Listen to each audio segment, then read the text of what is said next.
A quiet victory. The four walls of my apartment were the edges of my known world. Outside those walls was a loud, unpredictable place full of people. It was a world I had decided to leave behind me. My life was a quiet routine of survival, not a life of living. I worked from home. I ordered my food online. I had built a fortress against the world, and it was also my prison. The silence was my only constant companion, but my own mind was never silent at all. It was a constant storm of worries and what-if scenarios. This was my normal. My name is Mark. I was a man who lived inside a fragile cocoon. The threads of this cocoon were woven from my own fear and my own anxiety. It was a life I chose. It was easier to just stay inside my apartment. It was easier to be alone with my anxiety than to face the outside world. I had not truly lived for a very long time. My small world was quiet and carefully controlled. But life is not always something you can control. One morning, there was an unexpected knock on my front door. The sound was like an explosion in my silent apartment. My heart started to pound in my chest immediately. I never had visitors. No one ever knocked on my door. I stood completely frozen in my living room, just hoping they would go away. But the knocking came once again, a little softer this time. It was a gentle but persistent sound. With a deep, shaky breath, I walked slowly to the door. I looked through the small peephole. It was my next-door neighbor, Mrs. Eleanor. She was a small, elderly woman. I had lived next to her for 3 years now. Our only interactions were brief and awkward nods in the hallway. I did not think she even knew my name. I opened the door just a tiny crack. "Yes?" I asked, and my voice was barely a whisper. I tried to hide my body behind the door as much as I possibly could. "Hello, dear," she said with a kind, wrinkled smile. "I am so sorry to bother you." Her voice was soft, and it did not feel threatening to me at all. She explained to me that she had to go away for a few weeks. She was going to stay with her daughter to help with her new grandchild. She looked both happy and very tired. "I have a small favor to ask of you," she said, and her eyes were full of hope. "It is a silly thing, really, but it would mean the world to me if you could help." My mind started to race with panic. I did not like favors. A favor meant a new responsibility. It meant a connection to another person. It meant a chance to fail. "I have a little garden patch out in the back," she explained. "I was just hoping you could water it for me, just once every few days, so the plants do not die." My first and strongest instinct was to say no. The thought of going outside regularly felt like a huge and impossible task. The thought of being responsible was terrifying.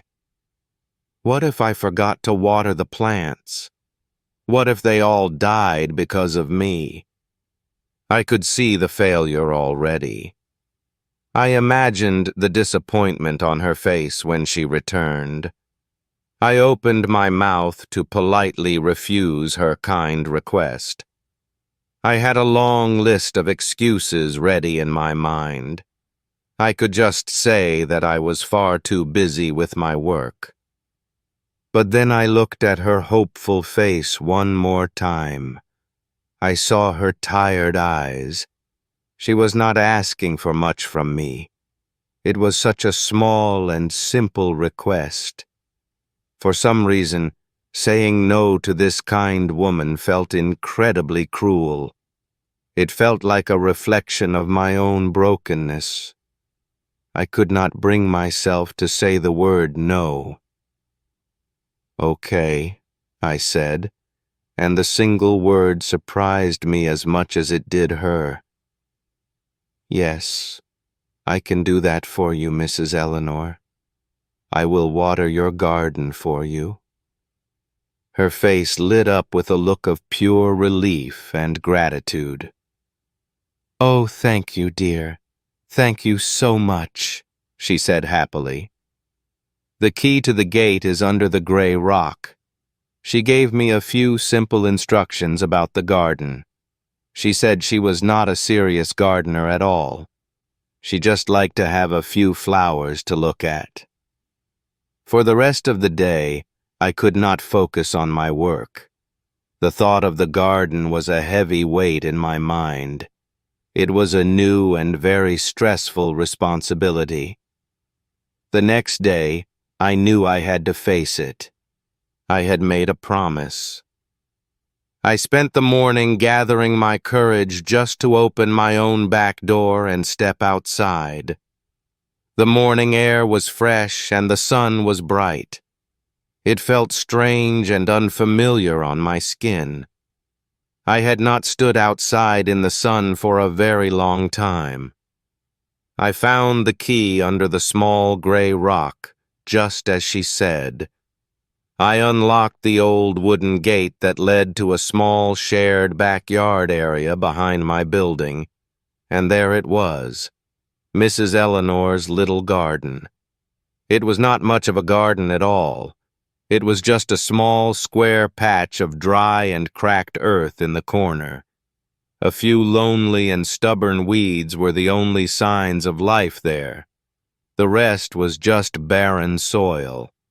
It looked forgotten, neglected, and hopeless. It looked a lot like I felt. There was a rusty old watering can next to the patch. There were also a few small hand tools, a trowel and a rake, lying on the ground. They looked sad and unused. I stood there for a long time, just looking at the pathetic little garden. This was my new responsibility. This sad patch of dirt was my new and terrifying job. I felt the familiar desire to run back inside my safe apartment. I could just lock the door and pretend this garden did not exist. I could let everything die. But I thought of Mrs. Eleanor's trusting and kind smile. I had given her my word. The thought of failing her was now stronger than my own fear of failure. So I picked up the rusty watering can from the ground. I filled it with water from the outdoor tap. The can was heavy, and the water sloshed as I carried it. I walked back to the sad little patch of dirt. I did not really know what to do. Should I water the weeds, or should I just pour the water everywhere on the soil? I decided to just water the entire patch. I tilted the can, and the water rained down on the dry earth. The thirsty, dark soil drank it up immediately. I refilled the can 3 more times that morning. I made sure all the soil was dark and damp. It did not look much better, but at least it did not look so thirsty. That was enough for one day. I had done it. I had faced the outside world, and I had completed my task. It was a very small victory, but it felt surprisingly good. I went back inside my apartment, but before I closed my curtains for the day, I took one last look at the little garden. It was a new part of my view now. I did not know it at that moment, but this small, forgotten patch of earth was about to become my sanctuary.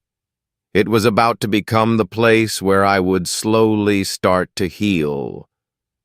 Watering the garden became a new, terrifying part of my daily routine. For the first week, I would only go out very early in the morning. I was scared that another neighbor might see me. I would quickly water the soil and then run back inside my apartment. I felt like a spy on a dangerous mission, but I kept my promise. I did it every other day. One morning while I was watering, I looked at the big, ugly weeds. They seemed so strong and confident in the small garden patch. They did not belong there. On an impulse, I reached down and pulled one of them out of the ground. The roots let go with a satisfying rip. I had removed something ugly to make space for something else. I pulled out another weed, and then another. It felt good. It felt like I was cleaning up a small, messy corner of the world. It was a simple, productive task. Soon the entire patch was clear of weeds. Now it was just a square of dark, damp, and empty soil. It looked even sadder and more lonely than it did before. The emptiness of the garden started to bother me. It felt like a blank page that was waiting for a story. It was waiting for a new beginning. A few days later, I saw a small package on Mrs. Eleanor's doorstep. It had a note with my name on it. It was from her. My heart started to beat faster again. Inside the package was a small paper packet of flower seeds. The picture on the front showed simple, colorful flowers. The note said, "Just in case you feel brave, no pressure." My anxiety screamed at me. Planting something meant a much bigger risk of failure. What if nothing grew? What if I killed the seeds? The fear was very strong. For 2 whole days, the packet of seeds sat on my kitchen table. It was a small object that represented a huge challenge. It was a test of my new, fragile courage. On the 3rd day, I decided I had to try. The empty patch of dirt was sadder than the possibility of failure. I took the seeds and went back outside to the garden. I read the simple instructions on the back of the packet. I used the small trowel to make little holes in the soft soil. My hands were shaking, but I kept going. I carefully placed a few seeds in each hole, then I gently covered them with soil. It was a quiet, hopeful act. I was planting a possibility of life. Now came the hardest part of all for an anxious person: waiting. The instructions said it would take a week or 2 for the first sprouts to appear. It felt like a century. Every single day, I went out and checked the soil. I watered it gently, but nothing happened. The garden remained a patch of empty, dark brown earth. My old fears started to whisper in my ear again. "You did it wrong," they said. "Nothing will ever grow here. You are a failure." I almost started to believe them, but I did not stop watering the soil. The memory of Mrs. Eleanor's request was still there, and a small new part of me was curious to see what would happen. Then one morning, about 10 days later, I saw it. It was a tiny speck of green.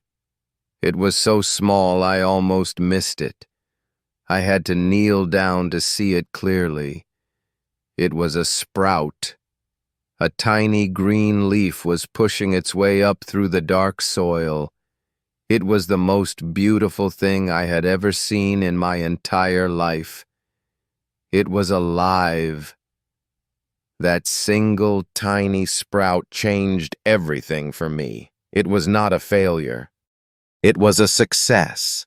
A small, quiet victory against the emptiness. Hope was growing in my garden. Soon another sprout appeared, and then another. Within a week, the patch was covered in tiny green specks. Life was happening right before my very eyes. I found myself spending more time in the garden. It was no longer a scary task. I wanted to be there. I wanted to watch the small plants grow and get stronger. I would sit on the grass and just watch them. The simple act of watching something grow had a calming effect on my anxious mind. It was a quiet, slow-paced joy. My focus started to shift. I spent less time thinking about my own internal fears. I spent more time thinking about the needs of these small, fragile plants. They needed water, they needed sunlight, and they needed protection from weeds. My purpose became very simple: to keep this little patch of life safe and healthy. I was nurturing something outside of myself, and in doing so, I was accidentally nurturing a new part of myself too, a part that was patient and careful. The small plants grew into bigger plants. Little buds started to form on their stems. The garden was no longer a sad patch of dirt. It was full of potential. Then the first flower bloomed. It was a bright yellow color. The next day, a red one opened up.